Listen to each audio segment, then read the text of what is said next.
Je suis trop contente d'être là. Tout le monde connaît La Belle et la Bête, mais aujourd'hui on va voir d'où vient cette histoire. Car en réalité, qui pourrait un jour aimer une bête ? À la base, La Belle et la Bête a été inspirée d'un conte qui a été écrit par Jeanne-Marie le Prince de Beaumont en 1757, ça date. Mais ce conte-là était déjà inspiré d'un conte qui existait déjà, qui était encore plus vieux, qui lui a été inspiré d'une histoire vraie, qui date encore plus. Pour cette histoire, on est en 1547, ça date. On est au cœur du royaume de France, pendant une grande fête en l'honneur du monarque Henri II de Valois, car c'est son couronnement, et en même temps on fête aussi le règne de la reine Catherine de Médicis. Et pendant la fête, il y a un chapiteau dans le jardin, où dans ce chapiteau, il y a plein de cadeaux rares pour Henri II et sa femme. Et parmi les cadeaux rares, il y a par exemple des espèces animales encore jamais vues. Comme ça, en même temps, ça fait un spectacle pour les invités et Henri II va commencer à observer tous les cadeaux. Et à ce moment-là, arrive une charrette escortée par des gardes espagnols et sur cette charrette, il y a une cage. Et dans cette cage, il y a une espèce de bête toute recroquevillée, couverte de poils. Alors forcément, tout le monde est sous le choc, personne n'a jamais vu ça et vont tous regarder la bête en se demandant qu'est-ce que c'est. Cette bête va être amenée dans les cachots de Fontainebleau pour être examinée par des médecins. Et quand ils vont s'approcher de plus près de cette bête, ils vont se rendre compte qu'en réalité, il s'agit d'un enfant qui a peur. Donc en fait, c'est pas du tout une bête, c'est un être humain. Et dans leur rapport, les médecins vont noter qu'il s'agit d'un humain de sexe masculin et qu'en plus, il a aucun signe d'agressivité. Et sa première nuit au château se passe super bien. Personne n'est agressé, il a pas essayé de s'enfuir non plus, tout va bien. Alors ce que vont faire les médecins, c'est qu'ils vont l'habiller d'une cape pour qu'il soit habillé quand même, pour pas qu'il soit tout le temps à poil. Et ils vont ensuite le présenter au roi Henri II. À ce moment-là, le roi a deux solutions. Soit le laisser en cage comme un animal, soit en faire un membre de la cour. Et à ce moment-là, Catherine de Médicis a l'air d'avoir des projets en tête. Donc Henri II va décider de lui donner une éducation et il deviendra Petrus Gonzalvus ou Pedro Gonzalves. Alors pour en savoir un peu plus sur Pedro, il faut revenir en arrière en 1537 à Tenerife, dans les îles Canaries. C'est là où Petrus Gonzalvus est né. Mais il est né avec une forme rare d'hypertrichose. C'est une maladie très peu connue où ceux qui ont cette maladie ont une pilosité envahissante. La preuve, ils ont carrément pensé que c'était une bête. Alors forcément, sa vie ne va pas être facile du tout, puisque bien sûr, beaucoup d'enfants vont se moquer de lui. Et en plus de ça, les enfants qui sont différents et qui sont atteints de maladies rares comme lui sont un peu considérés comme des enfants de Satan. Donc en général, ils sont abandonnés ou cachés. Et à l'âge de 10 ans, Petrus Gonzalvus va être offert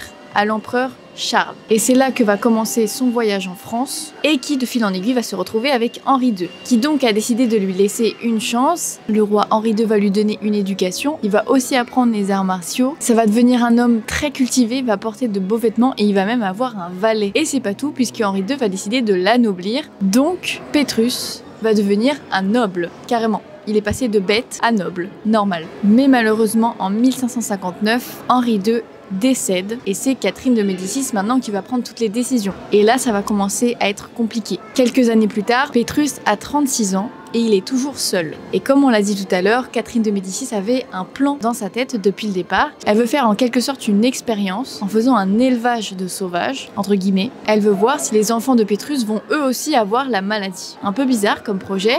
Et donc, Catherine de Médicis va choisir Catherine Raffeline pour épouser Petrus. Catherine Raffeline, elle était tranquillement dans son coin et d'un coup la reine vient lui proposer de se marier à un homme. Qui refuse ça? La reine vous apporte un mari sur un plateau, évidemment que c'est impossible de refuser. Donc le jour du mariage arrive enfin et Catherine Raffeline, la mariée, découvre son mari le jour J. C'est un peu comme mariée au premier regard. Alors forcément elle s'y attendait pas du tout, donc elle est un peu choquée, même carrément choquée. Sauf que maintenant qu'elle est là, elle peut plus reculer. Donc elle est obligée de continuer et donc ils se marient et arrive la nuit de noces. Et carrément, la reine Catherine de Médicis, pour vérifier que le mariage est bien consommé, elle va mettre un œil caché dans la chambre nuptiale et vérifier s'ils font quelque chose ou pas. Bonne ambiance. Donc pendant cette nuit de noces, Petrus va faire des avances à sa femme. Et Catherine, elle est un peu dégoûtée, donc forcément, elle est pas très joyeuse, elle va même le repousser. Et Petrus, en bon gentleman, il va accepter, il va se mettre dans son coin, et il va pas insister plus que ça. Et Catherine, ça va l'étonner, elle va se dire, tiens, c'est bizarre. En fait, c'est pas une bête, c'est pas un animal, en fait, finalement. Et donc finalement, après ça, Catherine va se rendre compte qu'en réalité, il faut pas se fier aux apparences et elle va commencer à avoir un peu d'affection pour Petrus. Et donc ils vont finir par consommer leur mariage et encore mieux, au fil du temps, ils vont commencer à tomber amoureux, s'aimer pour de vrai. Et en tout, ils vont avoir 7 enfants, dont 5 qui ont la maladie d'hypertrichose. Alors forcément, Catherine de Médicis, elle est contente puisque son expérience entre guillemets a fonctionné. Et d'ailleurs, elle va faire des portraits de la famille de ceux qui ont la maladie. Les 2 autres qui ne sont pas touchés par l'hypertrichose, on n'en entend plus parler, on s'en fiche. Enfin en tout cas, Catherine de Médicis, elle s'en fout de ces 2-là. Forcément, la famille va devenir célèbre avec les portraits et les gens ont envie de les voir pour de vrai. Et donc la famille va partir en tournée en Europe pour aller voir les gens qui les invitent. Ils vont se retrouver en Italie chez le duc de Parme qui va leur proposer de travailler pour lui. Et malheureusement, ça va mal tourner puisque Pétrus et Catherine vont travailler pour le duc de Parme et les enfants seront achetés par différentes personnes, donc ils seront séparés de leurs parents. Ça a hyper mal tourné en 2 secondes. Finalement, malgré leur fascination, les gens continuaient quand même à les considérer comme des animaux. Mais dans cette histoire, ce qu'on retient, c'est que malgré l'apparence physique de cet homme, Catherine et Pétrus sont tombés amoureux parce qu'ils ont vu au-delà de l'apparence physique. Et c'est ce qui va inspirer les contes d'une histoire d'amour entre une belle et une bête. La Belle et la Bête, première fois. Coupé.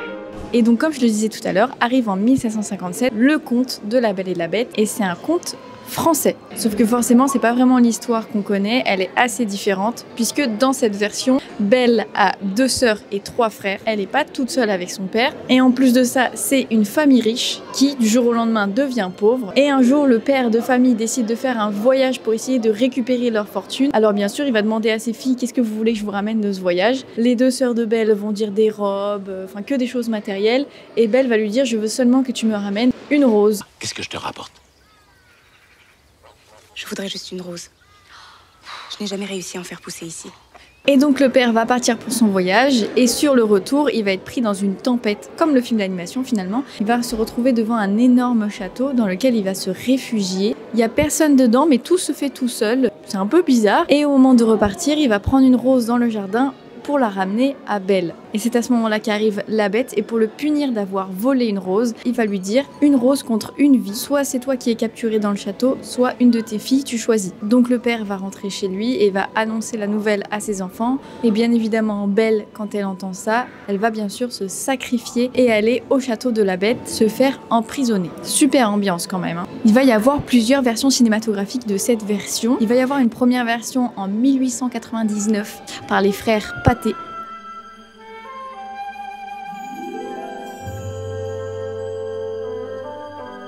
Et une autre version quelques années plus tard, en 1946, un film français réalisé par Jean Cocteau.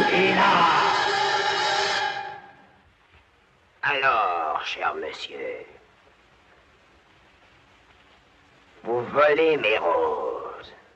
Et ça deviendra la version cinématographique la plus connue de La Belle et la Bête. Et en 1950, le film Cendrillon vient de se terminer et Walt Disney a pour projet de faire La Belle et la Bête. Sauf que malheureusement, le projet ne va pas se réaliser. Walt Disney n'a pas trouvé l'équipe technique avec qui le réaliser. Et en plus de ça, le film français qui est sorti, ça dissuade aussi Walt Disney puisqu'il existe déjà un film que tout le monde connaît sur La Belle et la Bête. Puis en 1960, sort un dessin animé qui s'appelle La Fleur écarlate. Et ensuite, en 1987, sort une série de 3 saisons, mais beaucoup plus moderne cette fois de La Belle et la Bête. Ça se passe à New York. He comes from a secret place, far below the city streets, hiding his face from strangers, safe from hate and harm. Qu'est-ce qui se passe du côté de chez Disney? Déjà, le projet de La Belle et la Bête est déjà abandonné une première fois. Et ensuite, les années vont passer et Walt Disney va beaucoup plus s'intéresser au parc d'attractions qu'à l'animation. Vers la fin de sa vie, il va vraiment faire que ça et il va décéder en 1966.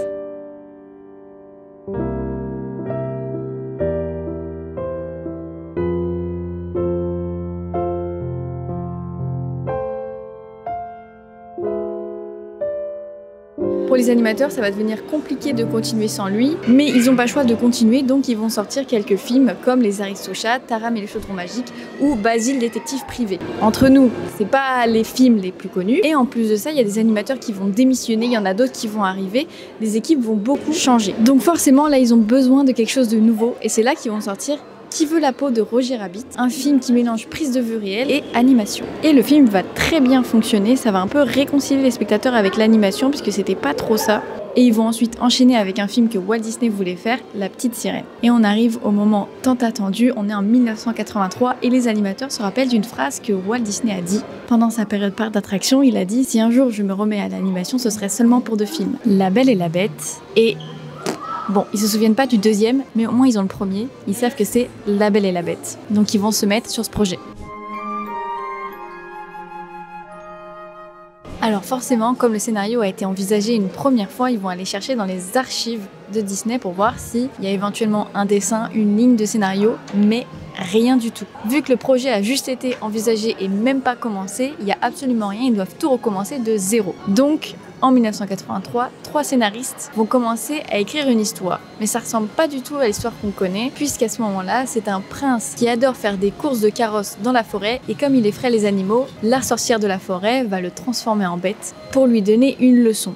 Ça n'a aucun rapport. C'est là que commence une période compliquée. Pendant des années, le scénario va changer plein de fois. Une fois, ce sera le même scénario que dans le film de 1946. Une autre fois, Belle et la Bête sont déjà mariés, mais ils se transforment en bête plus tard. Et Belle apprend à l'aimer même s'il est devenu une bête. Et une autre fois, l'histoire tourne autour d'une boîte à musique qui a été offerte à Belle. Donc ça n'a absolument aucun rapport avec ce qu'on connaît aujourd'hui. Mais les scénaristes, la seule chose dont ils sont sûrs, c'est que l'histoire se passe en France, qu'il y a des objets qui parlent comme dans le film de 1946. Je suis votre miroir, la Belle. Et que le père de Belle, Maurice, est inventeur. Mais là, ça part tellement dans tous les sens qu'ils sont obligés de repartir à zéro. Donc ce qu'ils vont décider de faire, comme ils savent que l'histoire doit se passer en France, ils vont décider de partir faire des recherches en France. C'est donc 1989 que les animateurs vont partir 5 jours dans la vallée de la Loire pour visiter des châteaux. Comme par exemple le château de Chambord, le château de Blois, le château de Chenonceau, enfin bref, vous avez compris. Ils vont visiter ces châteaux et ils vont prendre des notes et ils vont se dire qu'ils ont vraiment bien fait de venir directement sur place parce que c'est pas du tout comme ils l'imaginaient. Les couleurs, l'ambiance, tout est différent. Donc ils vont prendre des photos d'absolument tout et même de petits détails comme par exemple le sol, les rayons du soleil sur un bassin d'eau, plein de petites choses au point où des touristes vont essayer de les suivre pour essayer de comprendre ce qu'ils font. Qui fait ça? Lorsque les animateurs rentrent en France, ils apprennent que Jeffrey Katzenberg, le PDG de Disney à ce moment-là, a choisi Kirk Wise et Gary Trousdale pour réaliser le film La Belle et la Bête. Alors, le petit souci, c'est qu'à ce moment-là, ils n'ont jamais été réalisateurs de long métrage, ils ont seulement réalisé un court métrage qui est diffusé dans une attraction à Disney World. Donc, les animateurs s'inquiètent un peu. Mais ils se sont quand même mis au travail et ils ont commencé à créer les personnages. Et le personnage le plus compliqué à créer, c'est la bête. Puisque la bête, on sait que c'est une bête, mais on ne sait pas quel animal c'est exactement. Donc ils ont d'abord tenté de faire un ours, puis ils ont essayé de faire un lion, et ils ont tenté aussi de faire un singe, mais ça n'allait pas du tout. Alors quand ça ne va pas, qu'est-ce qu'ils font? Ils vont sur le terrain faire des recherches. Alors ils sont allés dans un zoo pour dessiner des animaux qui pourraient éventuellement correspondre à la bête, comme par exemple des loups, des gorilles, etc. Mais ça va toujours pas.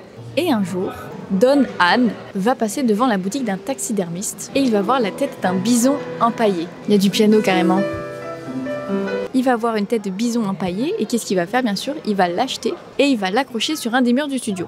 Voilà, bonne ambiance. Forcément, ils vont s'en inspirer et ils vont enfin trouver le physique de la bête qui mélange plusieurs animaux.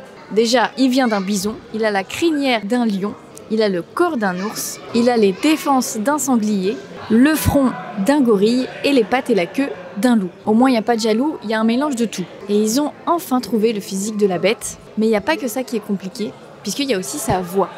Ça devient compliqué de trouver une voix mi-humaine, mi-bête. Ils vont faire plein d'auditions et ça va absolument rien donner. Ils vont même se demander, mais est-ce que c'est possible de trouver une voix comme ça? Et un jour, ils vont recevoir un enregistrement. We had just about given up when our casting director brought in a cassette tape and said, "You have to hear this." You come down to dinner, I'll break down the door. Ils vont trouver que l'enregistrement est parfait. Ils vont vraiment se dire, mais c'est cette personne qu'il nous faut. Sauf qu'ils ne savaient pas qui était derrière cette voix. Et derrière cette voix, c'est l'acteur Robby Benson. C'est un acteur qui à ce moment-là a pas une très bonne réputation. Et les animateurs, en apprenant qui est derrière cette voix, déjà ils vont être complètement choqués parce qu'ils s'y attendaient pas du tout. Mais en plus de ça, ils vont se demander si c'est une bonne idée. Et comme ils trouvent que la voix fonctionne beaucoup trop bien, ils vont décider de garder l'acteur. Mais par contre, ils vont garder ça secret. Donc quand ils sont interviewés pour savoir qui est derrière la bête, tout d'un coup, ils vont devenir assez évasifs. Ils vont même changer de sujet pour dire le pauvre acteur. Pour le personnage de Belle, ce qui est compliqué, c'est qu'il faut qu'elle soit unique. Il ne faut pas qu'elle soit un copier-coller d'Ariel, puisque La Petite Sirène vient de sortir. Ce sont 2 femmes comme personnage principal, donc forcément, elles vont être comparées entre elles. Donc Belle sera beaucoup moins naïve, beaucoup moins indépendante qu'Ariel, et elle sera beaucoup plus intellectuelle, beaucoup plus plongée dans les livres. Mais avec ce côté lecture de Belle, ils avaient peur de perdre du dynamisme. C'est pour ça qu'ils ont décidé de la faire lire en marchant. Comme ça, elle fait du sport et elle lit en même temps. Et elle a aucun point commun avec Ariel pour le coup, et elle sera interprétée par Paige O'Hara. Bravo! That was wonderful! Et puis on a des objets qui parlent. On a Lumière le chandelier, Big Ben le pendule, Madame Samovar la théière et Zip la petite tasse. Déjà, le personnage de Big Ben a surtout été de l'improvisation de la part de l'acteur. C'est ce qui a créé le personnage. David Hotguns Steers. Un peu comme le personnage aussi de Lumière qui a été interprété par Jerry Orbach. Les expressions du visage de Lumière ont été dessinées via le visage de l'acteur lorsqu'il a interprété le rôle. Et en plus, les 2 objets se chamaillent très souvent, comme les 2 animateurs qui justement animaient ces 2 personnages. Et ensuite, nous avons Madame Samovar qui a été inspirée et interprétée par Angela Lansbury. Les animateurs l'ont beaucoup vu passer à la télé et ils ont repris ses mimiques de visage. Et certains après diront qu'ils trouvent qu'il y a une ressemblance entre l'actrice et Madame Samovar. Ensuite, on a le véritable méchant dans l'histoire qui est Gaston. C'est un méchant qui n'est pas pareil que les autres méchants. Le but de ce qu'on apprend dans cette histoire, c'est de ne pas se fier aux apparences. Donc, ils ont décidé de faire un personnage beau, entre guillemets, avec des traits assez prononcés, comme par exemple le menton, qui donne aussi un aspect assez comique. Mais pas trop non plus, parce qu'il ne faut pas qu'il soit ridicule non plus, même si entre nous il l'est un petit peu. Ce menton, d'ailleurs, qui a été la raison de plusieurs disputes entre les animateurs, puisqu'ils n'arrivaient pas à se décider sur la longueur du menton. Si c'était trop long, c'était ridicule, si c'était trop court, c'était pas assez charismatique. Vous voyez ce que je veux dire ou pas? Et à la base, le personnage devait aussi avoir une moustache, mais ils l'ont retiré parce que ça le rendait pas assez beau, apparemment. J'ai rien contre les moustaches, personnellement. Et les 2 réalisateurs vont donc travailler ensemble avec une scénariste qui s'appelle Linda Wolverton. Alors du coup, ça va être très compliqué et ils vont beaucoup se disputer puisque entre un scénario et un storyboard, il y a beaucoup de modifications qui se font. Parce qu'il faut bien évidemment modifier de l'écrit à l'image, donc forcément, il y a beaucoup de changements qui vont se faire. Donc ça va pas forcément plaire à Linda, qui va un peu se taper la tête contre les murs en voyant le changement qu'il y a entre ce qu'elle écrit et ce qu'il y a sur les storyboards. Sometimes when a writer comes on who's not used to that process, they might feel like, hey, how come you're changing my words? But that's the process. Qui dit beaucoup de changements dit aussi beaucoup d'argent. Le moindre changement est une perte de temps et d'argent. Et à cette même période, il y a de nouvelles technologies. Le CAPS, ou le CAPS. C'est tout nouveau. C'est un système de production d'animation par ordinateur. Puisque tout ce qu'on fait sur papier, ça coûte cher et ça prend beaucoup de temps. Est-ce que l'ordinateur pourrait pas faire gagner du temps et de l'argent? C'est ce qu'ils vont faire pour certaines scènes. Par exemple, pour la musique, c'est la fête, où il y a beaucoup d'animation en peu de temps. Les assiettes et les fourchettes sont en 3D pour simplifier l'animation. Si on regarde bien, on voit quand même la différence avec les dessins. Et il n'y a pas que cette scène-là, il y a aussi la scène dans la salle de bal où La Belle et la Bête danse. Le décor de cette scène est entièrement en 3D. Et d'ailleurs, ceux qui ont travaillé sur cette scène en 3D ont d'abord fait une première version où la caméra bougeait beaucoup plus, il y avait beaucoup d'effets. Mais lorsqu'ils ont présenté la scène à Jeffrey, le PDG de Disney, il était pas content du tout. Il a même dit « Vous voulez juste prouver ce que vous savez faire. Et c'est pas ce qu'on veut. » Il faut tout recommencer. Ils ont donc retravaillé la scène, ils sont repartis de zéro pour faire la scène qu'on connaît aujourd'hui, cette scène mythique qui sera sur la musique Histoire éternelle. En parlant de musique d'ailleurs, La Belle et la Bête est une comédie musicale. Les 2 réalisateurs vont travailler avec Alan Menken, compositeur, et Howard Ashman, parolier. Ensemble, ils ont déjà fait les musiques de La Petite Sirène qui ont très bien marché, et ils vont donc décider de travailler ensemble sur le projet de La Belle et la Bête, puisque ce sera une comédie musicale. Contrairement au Disney des années 80, comme par exemple le livre de la jungle, cette fois les musiques vont être vraiment utiles à l'histoire. Par exemple dans le livre de la jungle, les musiques sont très cool, mais on n'apprend pas grand chose à l'histoire. Alors que par exemple dans Ariel, on connaît les motivations d'Ariel et les musiques aident à comprendre l'histoire. Moi je voudrais parcourir le monde. Là, dans La Belle et la Bête, ce sera pareil. Il faut des musiques qui aident à l'histoire. Mais on ne peut pas parler des musiques sans parler d'Howard Ashman. C'était un parolier et un metteur en scène. Et il a été vraiment très important dans le projet. Il était très doué pour écrire les paroles de chansons de comédie musicale. Et il a écrit plusieurs comédies musicales qui ont très bien marché. Et en 1986, il est contacté par Jeffrey, le patron de Disney lui-même, faut le faire quand même, pour lui proposer de travailler sur des projets Disney. Il va bien évidemment accepter et il va choisir Alan Meken pour travailler avec lui. Et ensemble, ils vont commencer le projet de la petite sirène. Et comme je le disais tout à l'heure, Howard va vraiment apporter de l'utilité aux musiques, qu'elles servent au scénario, comme dans les comédies musicales finalement. Il va apporter beaucoup à Disney à ce moment-là, mais malheureusement, il va apprendre qu'il est atteint du sida. Alors on est dans les années 80 et à ce moment-là, beaucoup de personnes commencent à attraper le sida. Et c'était une maladie assez nouvelle, dont on ne connaissait pas grand-chose finalement. 4000 cas aux États-Unis, 300 cas en Europe. Le sida, une maladie que craignent avant tout les homosexuels, les toxicomanes, les hémophiles. Et tous ceux qui ont été atteints de cette maladie ont commencé à être rejetés, méprisés. Alors forcément, Howard, quand il apprend qu'il a cette maladie, eh bien, il va tout faire pour le cacher un maximum. Il va faire comme si de rien n'était, il va travailler normalement la journée et lorsqu'il rentrera chez lui le soir, il prendra ses médicaments et il sera sous perfusion. Il avait beaucoup de courage quand même. Et personne ne va s'en rendre compte, il va même faire des apparitions à la télé, il va gagner un Golden Globes. I won't do fish jokes, just say a couple thank yous. At Disney, to Jeff Katzenberg, Peter Schneider, to Sam Wright, who sang the song. I feel really lucky. Thank you. Et personne ne se doutait de ce qui se passait. Sauf que forcément, ça ne peut pas durer éternellement. La maladie va prendre de plus en plus de place, ça va commencer à se voir, donc forcément, il va être obligé de le dire. Il va dire aussi pourquoi il a voulu garder ça secret, parce qu'il pensait que le fait d'être homosexuel et de travailler à Disney, ça posait problème et qu'il pensait qu'il allait être viré. C'est triste quand même. Alors non, du coup, il va pas être viré et il va bien travailler sur le projet de La Belle et la Bête comme prévu, qui commence à ce moment-là. Sauf que comme il est de plus en plus faible, il peut plus se déplacer au studio d'animation puisque lui, il habite à New York et les studios d'animation est à Burbank, vers Los Angeles. Donc ça fait quand même assez loin. S'il ne peut pas aller au studio, c'est le studio qui viendra à lui. Ça veut dire qu'ils ont pris tous les storyboards et ils ont tout déplacé à New York. Et là, Howard va pouvoir travailler tranquillement et commencer à écrire les chansons. Déjà, quand on lui dit que Belle est bizarre, direct il va dire ok, faisons une chanson là-dessus alors. Belle est bizarre. Ce qui donnera la chanson d'ouverture, Belle, au début du film. Bonjour. Et au final, dans cette chanson, le film a à peine commencé qu'on en apprend beaucoup sur les personnages. Cette chanson est donc très efficace. It's quiet. I think quiet, you know what I mean? So it's got the same value, but it doesn't have the little turn. Yeah. It's a quiet village. Yeah. Viendra ensuite la musique C'est la fête, qui apparemment était très simple à écrire, mais qui à la base devait être pour Maurice, la première fois qu'il vient dans le château. Sauf que les animateurs se sont dit que c'était pas la place pour cette chanson, puisque Maurice n'est pas un personnage principal. C'est donc à ce moment-là qu'ils vont la modifier pour qu'elle soit pour Belle.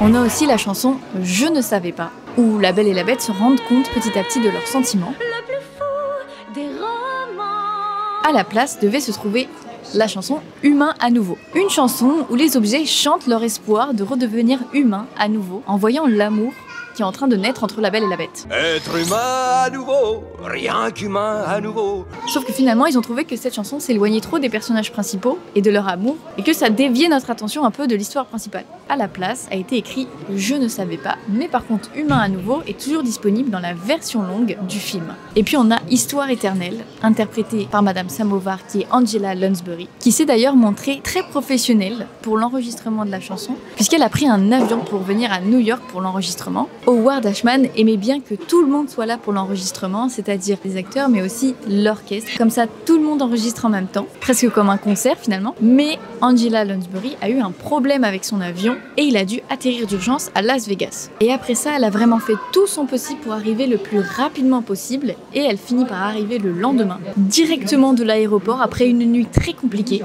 Quand elle est arrivée, ils lui ont dit d'aller se reposer. Qu'est-ce qu'elle a dit? Elle a dit bah non.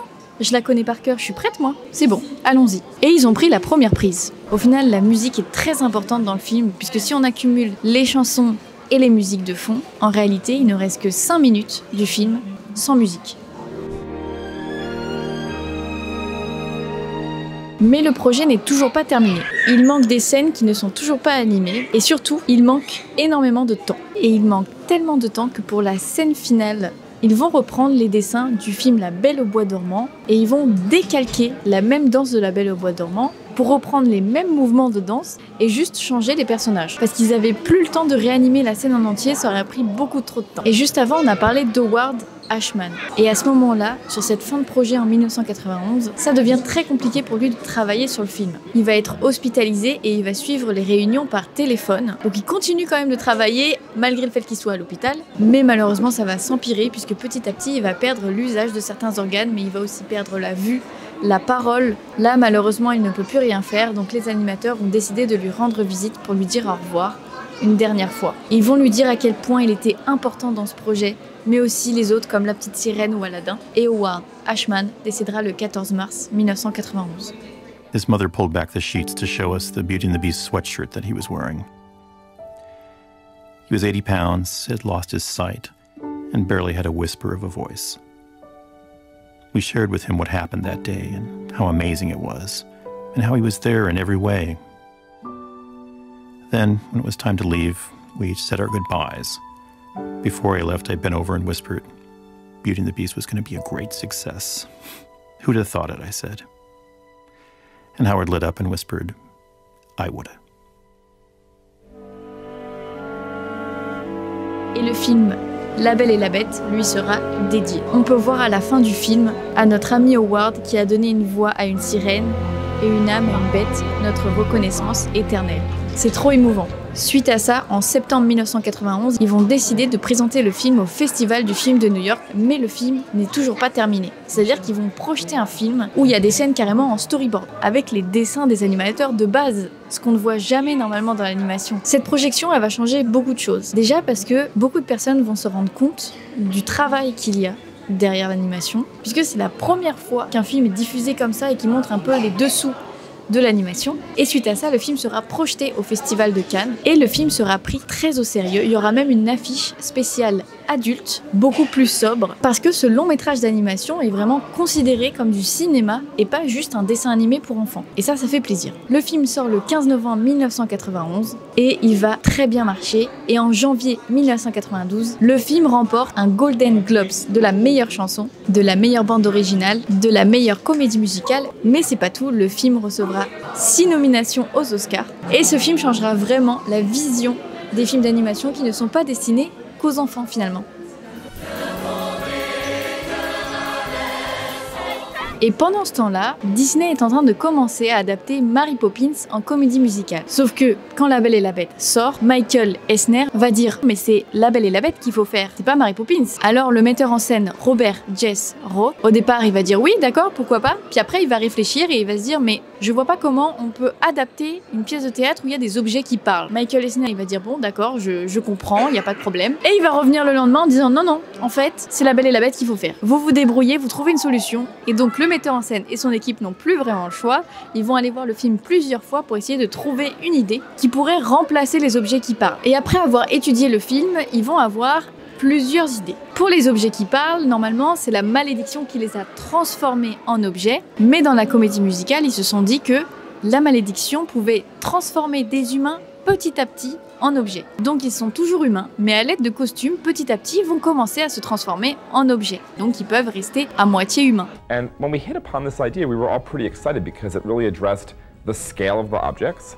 And it also let it be a human story that Mrs. Potts wasn't a teapot, she was a mother who had a young child who had this affliction, and the affliction in this case is turning from human beings into objects. Et ce sera pareil pour la bête qui aura un visage à moitié homme et à moitié bête. What you're saying right now is trying to create the reality of what a human being would happen to them if they turned into an animal.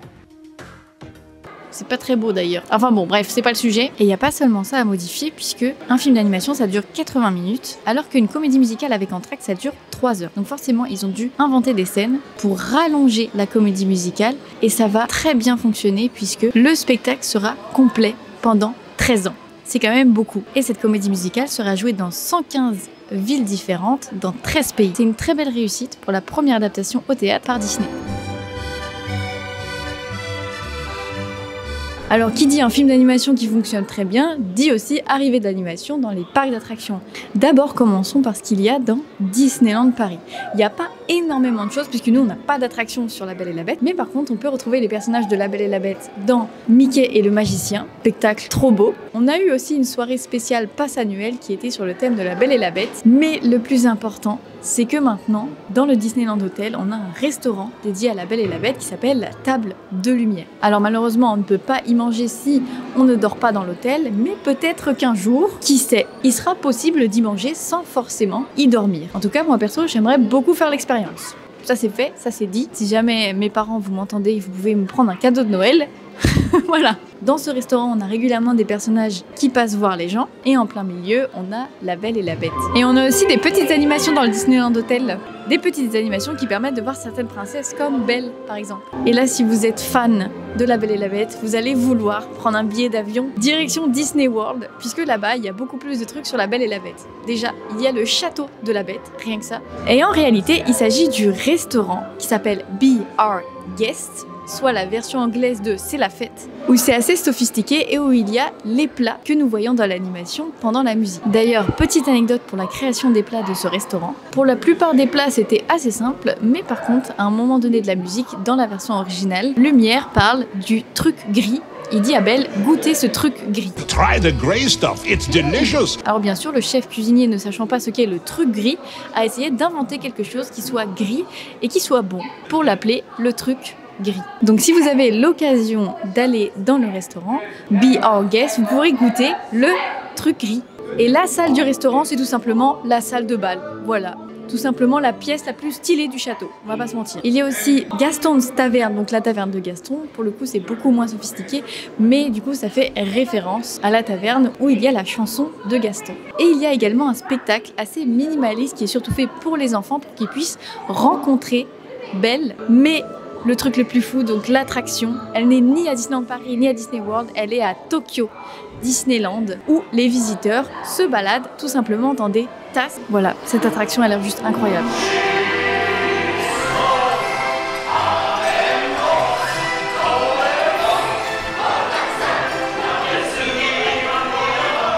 On l'oublie souvent, mais La Belle et la Bête a eu une suite, La Belle et la Bête 2. Le film est sorti en 1997, La Belle et la Bête 2, Le Noël magique, où il se remémorait des souvenirs d'un Noël où la Bête était encore prisonnière du château. Il y a aussi Le Monde magique de La Belle et la Bête qui est en 98, qui faisait partie d'une série télé mais qui finalement a été annulée. Et une dizaine d'années plus tard, ont commencé les adaptations en prise de vue réelle de La Belle et la Bête. Le premier en 2014, un film français avec Vincent Cassel, qui pour le coup reprend le conte original, celui que j'ai raconté au début de cette vidéo.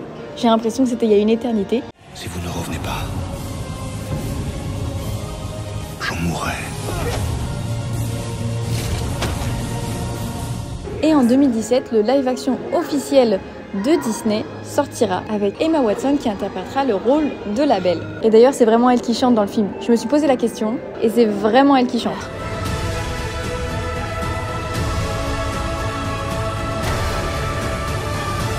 Cette journée touche à sa fin. Je me suis sentie princesse le temps d'une journée, c'était chouette. J'ai adoré cette journée au Disneyland Hotel et j'espère aussi qu'elle vous aura plu, même si vous ne l'avez pas vu s'écouler en tant que journée, mais j'espère que ça vous aura plu, que ça fasse partie de la vidéo. En tout cas, merci d'avoir regardé et on se dit à la prochaine.